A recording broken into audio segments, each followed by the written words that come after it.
Heto na naman ako. Sinusubukang sumulat ng tula kahit wala nang maisip na salita at hindi na magawang ipagtugma-tugma. Sa totoo lang, hindi ko talaga alam kung paano ko ba sisimulan at kung ano ba ang magiging laman. Ang alam ko lang kasi ay, ang tulang ito ay ginagawa ko para kay...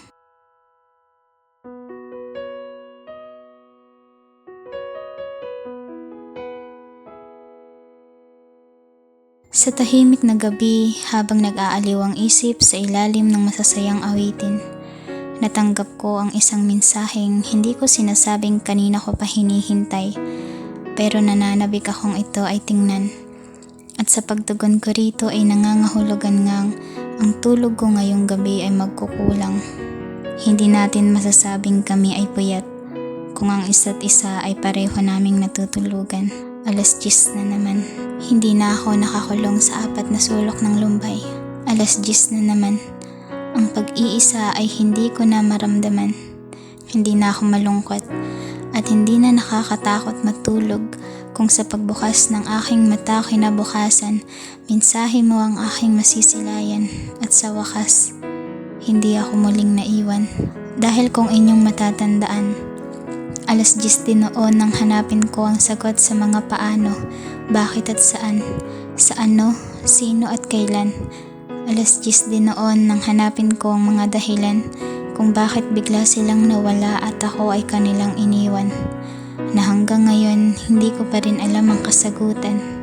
Ngunit hinayaan ko nang sumabay sa hangin ang mga tanong na dumadagdag lang sa aking isipin at nagpapabigat sa aking damdamin.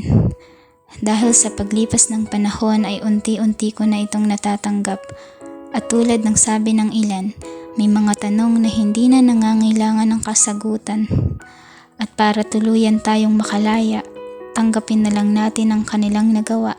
At ngayon, mayroon akong magandang balita at masaya ko itong ibabahagi sa madla. Nahanap ko na ang nawawalang parte ng aking pagkatao. Hindi ko sinasabing kumpleto niya ako, pero dahil sa kanya kaya ako buo. Nahanap kong muli ang aking sarili. Natagpuan ko itong may ngiti sa labi at tuwing humaharap ako sa salamin, nakikita ko sa mga mata nito ang ningning. Ako ay nagpapasalamat na pinagtagpo kami ng mundo kahit pareho kaming nagtatago dito. Sabi ko noon, ayoko na muling sumugal. Dahil yung huli kong sinugalan ay hindi naman ako pinanindigan. Ngunit ngayon, ang tanong ko lang, kapag ba tumaya ako muli at manalo man ako o hindi, mapapangako mo bang di ka aalis sa aking tabi? Mapapangako mo bang hanggang huli tayo ang magkakampi? Dahil kung ako ang tatanungin, handa akong manatili hanggang sa pagtila ng malakas na ulan, sa pagkalma ng malakas na alon, sa paghinto ng mabilis na takbo ng sasakyan, sa pagbalik ng araw pagtapos ng gabi.